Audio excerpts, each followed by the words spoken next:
Hey everyone, and welcome back on into another Feral Druid video. Today I wanted to talk to you about talent selection.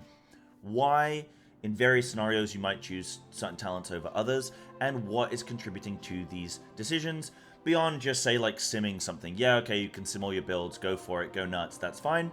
But there are certain scenarios where you might want to change things around, and this is a video to try and make you understand why you want to make these decisions, rather than just blindly copying builds without ever really knowing why you're choosing what you're choosing, and without being able to ultimately capitalize on these certain talent builds. There's no point copying someone's build, taking a talent, and then never actually using it because you didn't realize.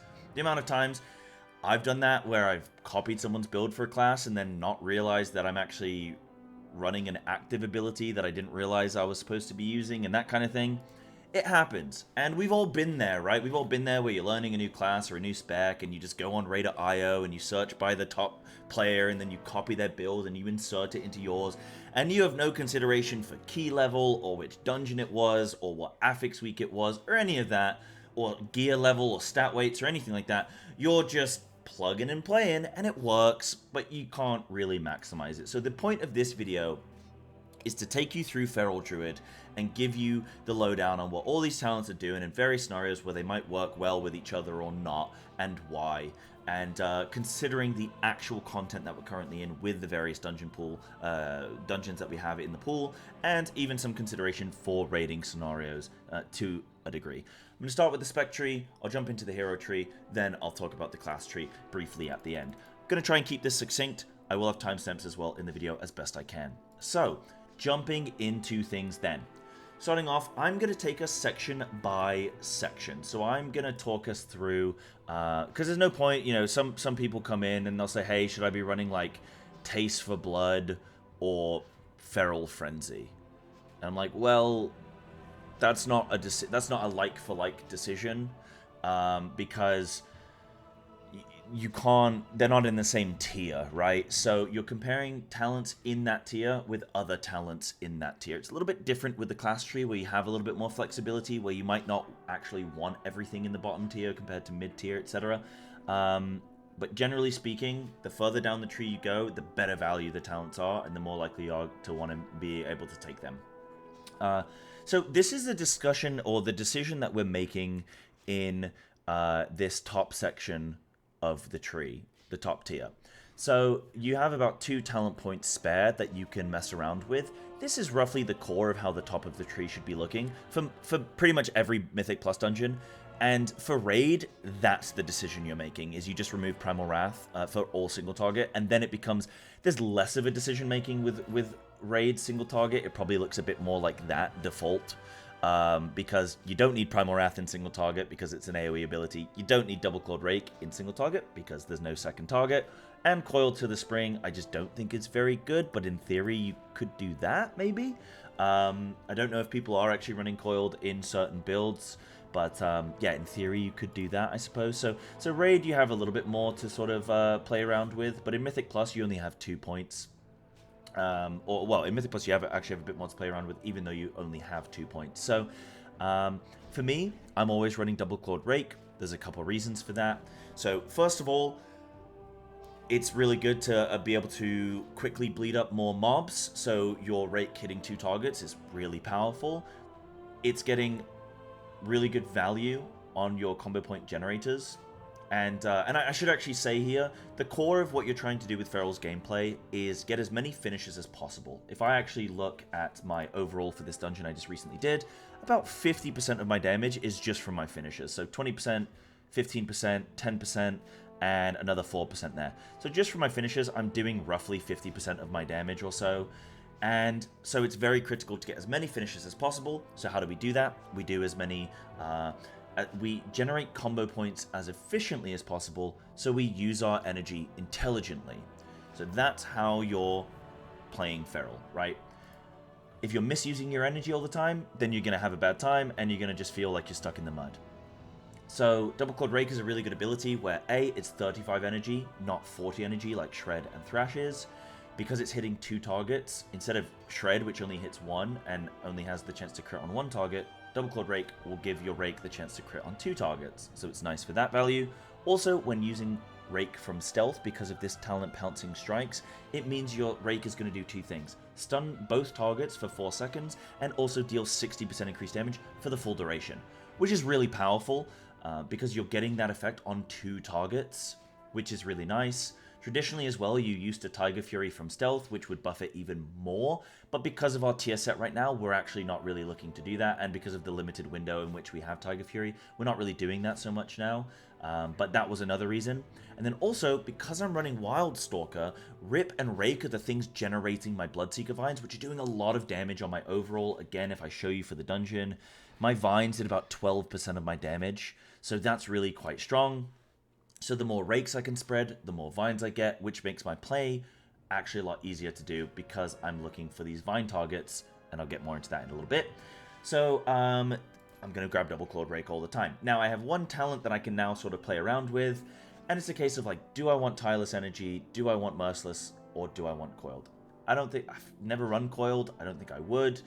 Tireless Energy is really nice for energy, and to make the spec kind of just click a little bit more, feel a little bit more comfortable, more cozy, so I'd run that if you want that. Merciless Claws, I actually like the idea of running in this specific Affix week because we've got the Emissary, which is being summoned, and then when you kill it, you get CDR, which is going to give you more Tiger Furies, so maybe this Tireless Energy isn't actually as required because we can do a couple other talent swaps here, which is going to enable us to have better energy with our Tiger Fury. So maybe you can actually run Merciless Claws this week and get some extra damage and throughput from your abilities themselves because maybe energy isn't as much of an issue with this CDR Emissary. So that's something to consider. I'm going to try that out myself actually this week. I haven't actually tested it yet, but I like the idea of that. I'll see how it feels. For now, I'm running Tireless Energy though, and this is how my build looks in pretty much every Mythic Plus.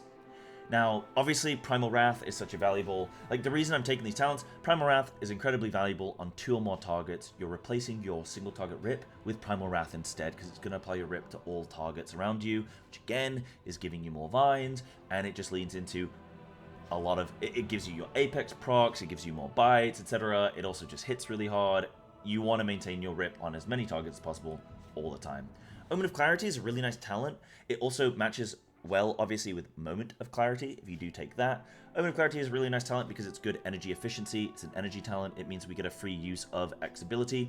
Something to keep in mind with this when you do get Omen of Clarity is to always try and use your free cast on a Shred or a Thrash, because Brutal Slash is 15 energy cheaper, almost half the energy cost of Shred and Thrash. So, energy efficiency, try and use it on Shred or Thrash, not Brutal Slash. However, when you take MOC, if you take MOC, it's also going to increase the damage of the ability by 15%. Now, Thrash in general isn't a hard-hitting ability. Shred, even in single target, doesn't hit as hard as Brutal Slash. Especially, well, not when you consider the energy cost, but when you get this damage increase as well with a 15%, your Brutal Slash, if it's on single target, if it's an AoE, particularly if it's an AoE, then Brutal Slashing is really good because it hits really hard, and you're going to get the extra 15% damage. So it's a really nice thing to use in AoE when you get free cast with Brutal Slash if you're running Moment of Clarity. Otherwise, just use it on Shred and Thrash. Obviously, we're going to take Pouncing Strikes and Sabertooth because they're strong, and also they just get us down the rest of the tree. And then Predator is a really nice ability to give us Tireless Energy, and then also just gives us more, better energy and more Tiger Fury duration and stuff like that. So that's really nice. Now, moving on to the next tier. So we have like a couple talent points that we can sort of play with here. We kind of have 2 talent points maybe free that you're maybe messing around with. Maybe a third that you could maybe make some movement with, in theory. So the core of your tree is going to look like this. You're going to be running Predatory Swiftness, you're going to be running Tiger Nasty, you're going to be picking up your Berserks and your Survival Instincts, your Dreadful, your Brutal Slash, etc. because it's going to get you further down the tree. These are all talents that get you further down the tree, and they're also really good. So we'll take all of those. Build a Berserk. This is not an opinion piece video, so I don't want to get into why Blizzard does it take 3 talent points to build our cooldown. That's okay. Don't get upset about it, Sai. But Berserk is 2-minute cooldown. It's really really quite strong. Reduces the energy cost, get extra combo points, increased damage of stuff. Actually, I think the reduction is from Incon, so ignore that. But Yeah, better combo point efficiency, more damage. It's good in that sense. Also, when you get Frenzy, you get more bleed damage from your combo point generators, which is nice if mobs are living for a long time. If you're in low-level dungeons, you might actually not even really care too much about Frenzy, and that's where you can actually drop that talent. If you're in +2s and stuff, things are just melting. Maybe Frenzy's not the best, because things living for 15 seconds and then an additional 8, things might be dead too quickly. So maybe don't even bother with Frenzy. Maybe you could pick up something else instead, and we can talk about that in a moment. So we've got a couple of talents here that we're maybe playing around with. Now, I always take Infected Wound because I'm running Double Clawed Rake. It also applies a little bit of a slow, which I guess is fine. Helps the tank a bit if they kite, I guess. And just increases the damage of Rake, which is really nice, so I'll take that. Now, we need something on the left-hand side of the tree here. We need Savage Fury or Sudden Ambush. We have to get down the rest of the tree. Generally, I'm taking Sudden Ambush every week because it's quite strong, increases the damage of our Rake or our Shred. You don't have to track it too much and it will play itself, but if you really want to min-max on Feral, then I would track it when you get these procs from your finishing ability. But this week, again, with the Emissary, where we're getting more CDR and we're getting more Tiger Fury, maybe Savage Fury might be a good play here, and I've actually been testing it out, and I do feel that my energy is in a little bit better of a spot there when I am running it, and we get that extra haste for a bit and stuff, so Savage Fury gets a bit of a bump because we're getting more Tiger's Furies, so you could run Savage Fury this week. Again, if you do like Merciless plus Savage Fury instead of Tireless, that's pretty good, or you can run Sudden Ambush. Either one there is fine. But I'm messing around currently with doing some Savage Fury, so that's cool. Now, the final talent point we have is going to be in consideration depending on the rest of our build. So, we can go MOC if you want Feral to feel better, purely from a feel point, and Moment of Clarity is pretty good as well, but like, mainly from a feel standpoint, Moment's going to be good because you're going to get more Omens, which means more free cast, which means better energy sort of feeling. So you can take that. Again, if you're struggling with Feral currently, then maybe look to take that one. Might be a good choice. You can also go Taste for Blood. Again, because of this Affix week, you get more Tiger Fury, which means you get more damage on your Ferocious Bites when you take this talent. So that's good. Even without the Affix, it's still worth doing this. But because of our tier set, which I don't currently have equipped, and I should, our tier set is buffing our finishers, Ferocious Bite, Instant Damage of Primal Wrath, and Rampant Ferocity. So, if we are taking extra bite damage, then Taste of Blood is going to be really nice to have there. And then again, like I say, with this Affix week, it's a nice combo because we're in our Tiger Fury window for longer because we're getting more of them.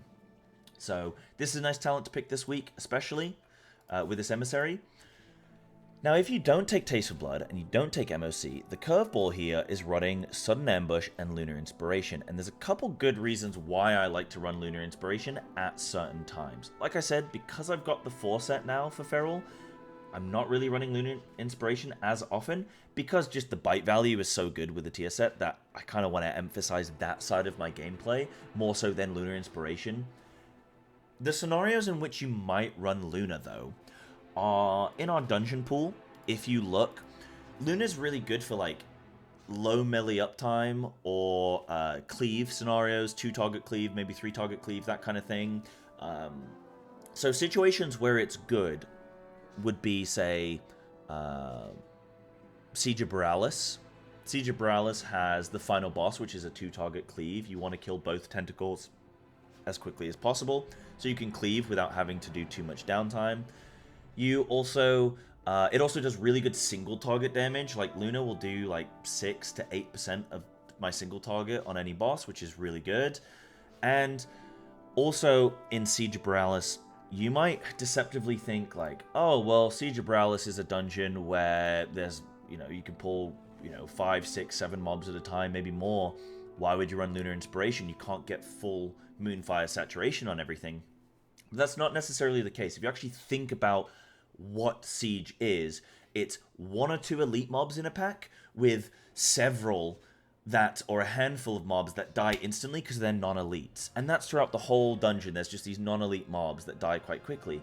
So, running Lunar is actually pretty good. You wait until most of the little you know, fiddly mobs, they die, and then you can start Luna using Moonfire on the last 2 or 3 elites that are around, and actually it's pretty good, because you're not doing these big AoE bites, Rampant Frosties that are happening, because your pools are actually quite small in Siege. Also to consider is the second boss when she jumps away and then she summons 3 mobs. If you're running Moonfire, you can dot them up when they're on the boat, so you already can get some damage running early.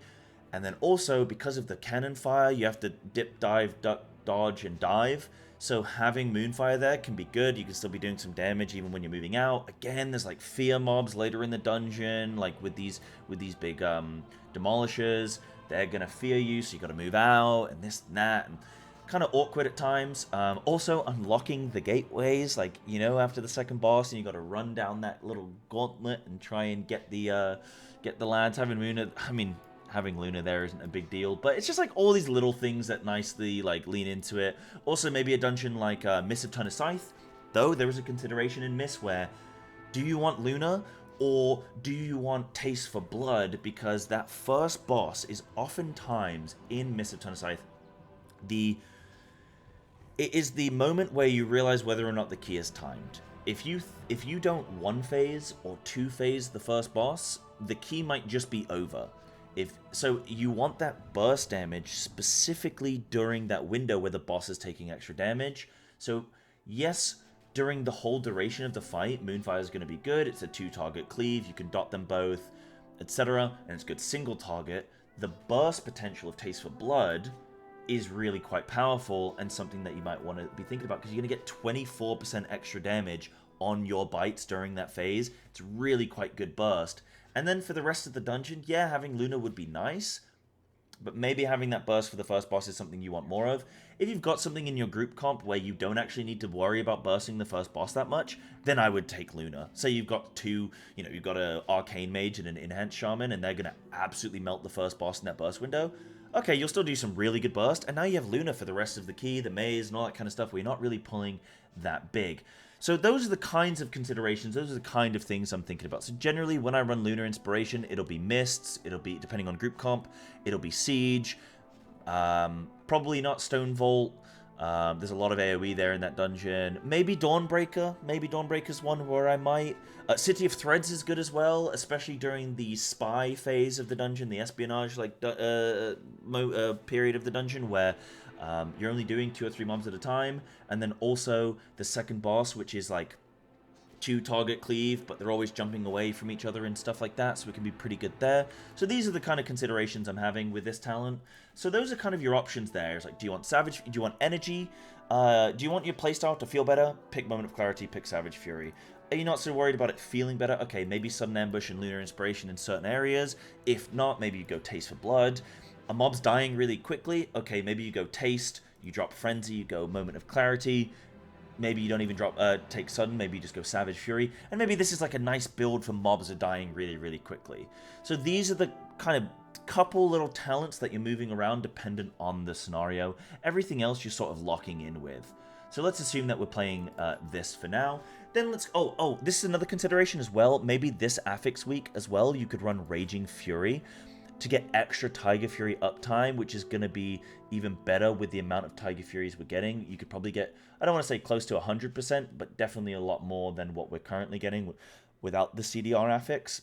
So Tiger Fury could be a good option there. Again, when coupled with the Forset and Taste for Blood, it's all leaning into each other. These talents are all complementary of one another here. So this might be something that I try this week, is running this current build that you can see on screen here.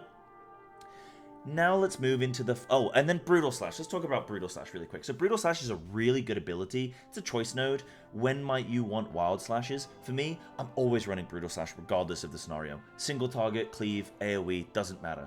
It's like your hardest hitting single target ability, and it's more energy efficient than Shred, and it's really good in AoE, and it scales with haste, and it's just really strong. So Brutal Slash is great. If you're running MOC as well, it's good to have. Wild Slashes, I guess, is good if you're, like, not playing Feral correctly.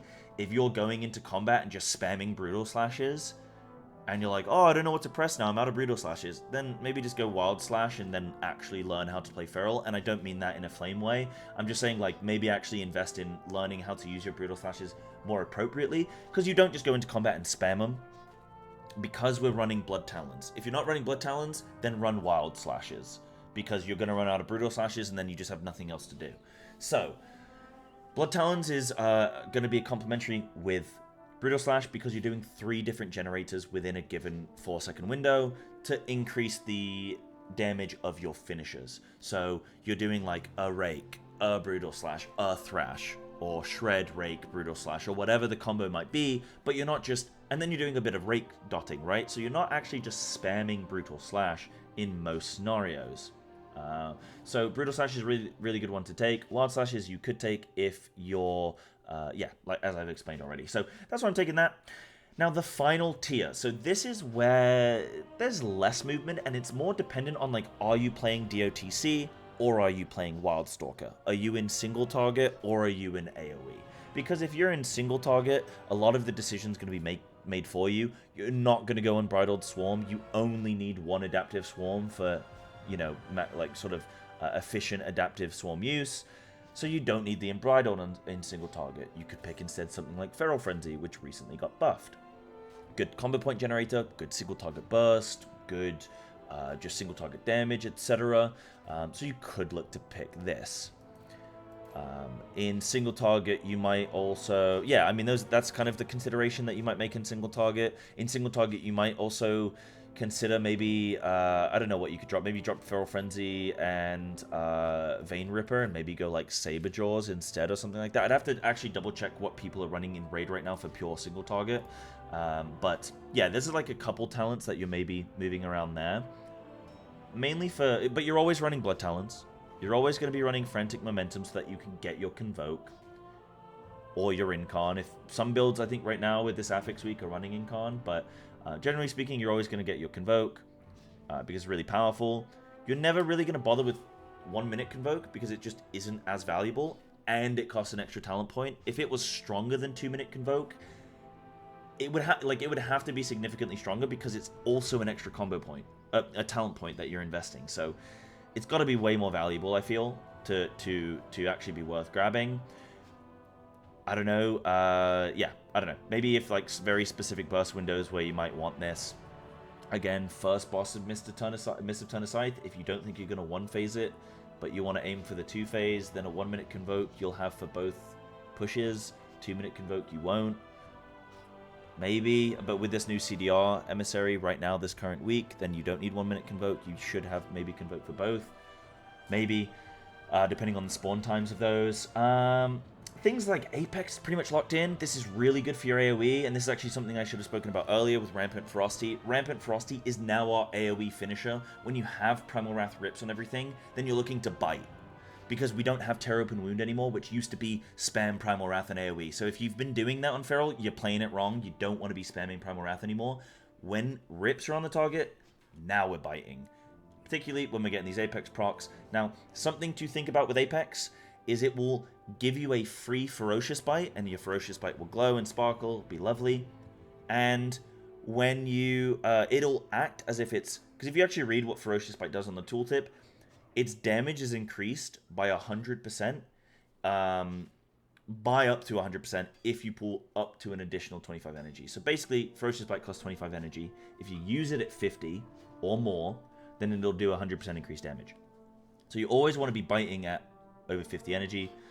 Maybe less so in the Berserk window now, like you can Berserk just whenever you get the combo points. So that's fine. But yeah, you always want to be doing that. So Apex will always proc as if it's a 5 combo point Ferocious Bite and at maximum pooled energy. So it'll always be the most powerful version of Bite. So with Rampant Frosty, really good combination. Even in single target, it's really good to run Apex because you just get these free bites. So that's really nice. Running like Vein Ripper or Rip and Tear. Rip and Tear is played a lot in Raid. I like to run Vein Ripper in Mythic Plus. So like in Raid, you're probably fine with your bleeds dropping off quicker. That's okay. So you just get the extra Rip and Tear damage. It's just a freebie because you don't really need the Rip and Rake and Thrash extension because it's only on single target. It's easy to maintain your bleeds in that scenario. So you get extra damage here with Rip and Tear. In Mythic Plus, I think Vein Ripper is better because you want your bleeds on the target as long as possible so that you can get more bites in any given window. So that's nice to have. So I like to use Vein Ripper. Because we're running Circle of Life and Death, that's going to mean our bleeds are going to tick quicker, so they're not going to last as long, so we're going to need to apply them more often. Though if you use Vein Ripper, it's going to offset a little bit of that, so your bleeds are going to still last quite long. So it's nice to run Vein Ripper in Mythic Plus for that reason. Now, you're not running Saberjaws because it doesn't actually apply to Apex procs, and it doesn't affect your rampant ferocity damage. So this AoE cleave bite is not improved by Saberjaws. It's only increasing the damage to the initial target. If it applied to everything in AoE, which would be a nice buff, then this would be a really good AoE talent, and you'd definitely be running... I mean, I think in some DOTC builds you might even be running it now anyway, though I could be wrong, so apologies if, double check that. But you'd probably just run that in DOTC because you'd just be getting that extra damage on all of your AoE targets, but you don't currently. So Saberjaw's not so good in Mythic Plus, I would say, generally. You can't really afford to take it because you have to come down and grab Frantic Momentum so that you can get this stuff in the middle of the tree here, Convoke and stuff like that. If you were running a Convokeless build, I suppose you could do that. But then I don't know what else you'd run, so feel free to experiment with that. Now, Carnivorous Instinct, why or why not would you be using that? So CI isn't as strong now because of the changes they made to energy talents and stuff like that in this new expansion. So it's just not as strong. We don't get as much Tiger Fury uptime. We used to have basically infinite Tiger Fury uptime, or, well, 100%, which is the same as infinite. So nowadays, it's not as strong, especially when you've got to invest 2 talent points in it. And where are you going to get them? You'd have to drop Swarm, which if this is the solution, if you just really don't want to play with Swarm, then go for it. Also, again, this Affix week in particular is a nice one where you might want to run CI if you want a simple, easy to play Feral Druid build that just maximizes Tiger Fury windows. And you don't have to think about too much. Maybe run the CI there, and like we said, with the Raging and the Merciless and the Savage Fury. And this is maybe a nice little build to try out this week. I'm actually going to try this. I'm going to save this and try this out in some keys later today. Could be good fun. And I'll let you know how it goes. But yeah, that's generally sort of the reason why you may or may not be taking certain talents. Some of these you just can't afford to take, even though they'd be nice to have. Like Feral Frenzy would be lovely. I just can't afford to take it. Because something like Blood Talons, it's locked in. Circle, it's pretty much locked in. Apex, it's locked in. Convoke, it's locked in. So the only one you can maybe play around with is the 2 points that are in Adaptive. And this is where Blizzard could maybe even make Unbridled just default into Adaptive Swarm with Feral. Like, maybe? I don't know, but that's for another video, I guess. So that's the spec tree. Those are the things I'm trying to consider. Now, there are a couple things to also consider as well when running Wildstalker. That's my hero talent. So a big one is when you're running Lunar Inspiration. There are a couple talents. If I actually search Moonfire, there are a couple talents which are going to complement Lunar Inspiration. So if you do run this talent, make sure you grab these. Obviously, in Wildstalker, you have to grab this, so that's okay. But also on the class tree, there's Lore of the Grove, which increases your Moonfire and Sunfire damage by 10%. You could even look to do some kind of Sunfire weaving, because you're getting 20% damage increase on your Sunfire, though in order to do that, you'd have to come down this right-hand side of the tree, and it's a little bit awkward to try and do that. You maybe have to sacrifice quite a bit to do that, like you have to lose your Curse Dispel, maybe some extra movement speed or defensive, or a single target stun or whatever. So it's a little bit expensive to maybe try and grab that if you are going to do some Sunfire weaving, but you could if you want to. Bottom line, it's going to improve your Moonfire damage, which is great, but also, this one might be overlooked. Nurturing Instinct, magic damage and healing increased by 6%. So this is going to apply to your Lunar Inspiration. So getting an extra 6% damage on your Moonfire might be valuable to you in keys. The other hero talent to consider is Implant. I know it's a bit finicky right now when you're playing this to track your vines in targets and trying to find in a 10 target AoE where the vines are. If you use Implant, you can guarantee the next single target ability that you do after Tiger's Fury will be a guaranteed vine. And then when you're if you're killing mobs quickly and then you're leaving combat and that Tiger Fury, because it's when you gain or lose Tiger Fury. So if you lose Tiger Fury and you haven't used the single target ability, and you can go into a fresh pack with a guaranteed guaranteed Vine, then for one Tiger Fury, you've guaranteed your opener on 2 separate packs with a guaranteed Vine for you to select and bite. So that's really nice and handy if you can just refrain from using single target abilities for a little bit, maybe, as mobs are dying. But yes, guaranteed, nice little Vine. The way you would play this is with your Convoke and your Berserk. You would go into AoE, you would Rake, Thrash, Brutal Slash, build up your 5 combo points, Primal Wrath, unsnapped Rake, unsnapped Primal Wrath from Tiger Fury. Then you can Tiger Fury, maybe you do one more Brutal Slash, then you can Tiger Fury, Berserk, bite a primary target, which is going to apply the Vine, and then you can Convoke that target, and it's going to do all the damage to that Vine target. So that's a nice little way of doing it, and guaranteeing that Vine damage. Since I've been playing Implant, my ability to track Vines and stuff has just drastically improved, and also my damage has improved as well. So it's really, really nice for good burst, guaranteed. So that's something nice to play. Now, when it comes to DOTC, I don't play too much with this. I don't actually know what the sort of BIS builds are right now in Mythic Plus with DOTC, so I do apologize, but now you sort of know how a lot of the talents work. Maybe you mess around with some of this. I think Adaptive might still be decent because you've got a lot of like dreadful wound damage, so that might still be decent. Double Clawed Rake could still be decent. You might run Merciless or Double Clawed Rake. Like either one is probably fine, or maybe even Thrashing Claws, maybe. So those are kind of, you're making a decision between those two, Double Clawed or Merciless. Then you're making the decision, you're never going to go like Lunar Inspiration, you're going to go Taste for Blood. You might still make that decision between Frenzy or Moment of Clarity, depending on how quickly mobs are dying, but those are the only two decisions you're making there. It's only in the bottom side of the tree that probably you're really making those big decisions when it comes to DOTC. Again, are you running Vein Ripper or Rip and Tear? Are you running Saber Jaws? Are you running Convoke or Incon? I think some people are using Incon this week, or some Druid of the Claw builds are using Incon. And then you have Unbridled and Adaptive that you can mess around with there. So there's only like a couple things really that you might change with DOTC. It's not drastically different builds here that we're messing with. Now, lastly, I'll briefly talk about the class tree. So the class tree, predominantly, we're going down the full left side of this tree. We're grabbing all our defensives, we're grabbing all our feral abilities, our Interrupt from Skull Bash, Primal Fury, which is good combo point generation. We're getting our Thrash, our Rake, our Rip, core feral abilities that you're obviously like going to grab. And then you're going to come down the tree, get your Incapacitating Roar. Getting some more defensive capabilities is good. Defensive strength.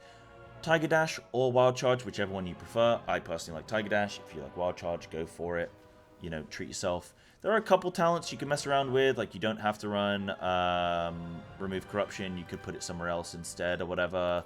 I'm running Remove Corruption and Feline Swiftness. I just like the extra movement speed, especially since we've lost our extended range. I find having just a bit extra movement speed accounts for that a bit, because I'm just slow moving out of melee sometimes. I have to move a bit further now than I used to, so extra movement speed is nice. So I'll take that. I don't take Maim. Most of the time mobs get DRs stunned from AoE stuns and all that kind of stuff, so I don't take Maim. It's also a waste of combo points, so I really don't want to Maim if I don't have to. So I don't only take that. I take Incap Roar, I take Typhoon, and then I use Stealth Rake or Shadow Meld Rake if I really need to. If I'm in a pickle and I want to stun something desperately, then I just Meld Rake. Now, a couple extra few things. Ursul's Vortex works really nicely with Typhoon. It's really annoying when you Typhoon mobs and people have like got Earthquake down if they're a Shaman, or they've got like Mage Frost ability, Blizzard or some shit, and like you Typhoon mobs out of it, and it's just really annoying. Or like there's like a stun totem or whatever going down. So if you Vortex and then Typhoon, then it's going to push everything away and interrupt their spellcast, but then bring them back into a nice stacked location. So nice combo using the pair of them. Mass Entanglement might be a really nice one to take on, say, Arakara. If you can do some really nice mob movement, or even just to save for like the final 1 or 2, like you could ignore the final 2 spider summons on that first boss if you have Mass Entangle. The second to last one you'd Mass Entangle, and the final one you just sort of ignore and let it move slowly. So that's quite nice. Also, maybe the third boss of Grim Batol, the dragon, where you can instant entangle one fire elemental and then mass entangle the other. So again, you can ignore the final 2 fire elementals, might be quite nice. Though be careful with that, because apparently they are bugged if you hard CC them too much, so be careful, they'll just explode or some shit. Now, Cyclone, I love being able to get it back on the tree quite comfortably now. Cyclone has some really niche, nice uses. Say you're in Necrotic Wake, and there is a mob on these Necromancers, the mages, if you get overrun with mages, or you don't have enough interrupts because you're in a predominantly caster group or something, maybe you're running like Balanced Druid, Mage, Feral or something, and like a Priest, and you don't have a whole lot of kicks, then cycloning one mage just consistently, just over and over again, you don't lose too much damage, but it guarantees that like the key doesn't just go to shit and everyone wipes because 2 volleys go through. So nice to have. Can be used further up in the Necropolis if there are issues there and you get too many what are they called, collectors or something. Also really nice on a Marth if he's doing his final harvest and one mob is still left alive and it's really high health and you're not going to kill it, just cyclone it, wait for him to finish the cast, and then you can kill it. So really nice to do that. Yeah, little niche situations where a cyclone can really save a pull. Final thing is, you know the Affix where it's like the orbs moving toward the mobs. Sometimes they spawn in shit locations. They spawn on mob packs that you're not going to pull, and then if you kill the mob pack that you're in currently, and then the orbs stop moving, if you're really that desperate for your orbs, just cyclone that final mob in a pack when it's low health. If it's like 4 or 5% health left, cyclone it. Nobody will be able to kill it, and then all the orbs will come in. You can soak the orbs. You can tell everyone to keep moving, and they can continue, pull the next pack, and you can guarantee you get all the orbs without having to deal with that finickiness. So Cyclone can be nice, used for some really nice niche situations. Last one is maybe Grim Batol, where somebody gets mind controlled and you should kill them, but you don't want to. Then you can Cyclone them to prevent anyone else from accidentally killing them in Cleave. So that's a really nice one. Just Cyclone your friend. And that's that. You can grab Nature's Vigil if you want to sacrifice some own personal defensives. You could do something like that. Drop the Feline Swiftness, drop Ursine Vigor, pick up Nature's Vigil. Sacrifice a little bit of your own defensives, but it gives everyone else in the group some extra healing. So that's really quite nice. Yeah, those are kind of things to think about. You know, you can play around with the class tree quite a bit, but this video has gone on long enough. Hopefully this was a great, nice little breakdown for you guys, talking about all the various talents and where they might all sort of configure. Thanks so much for watching.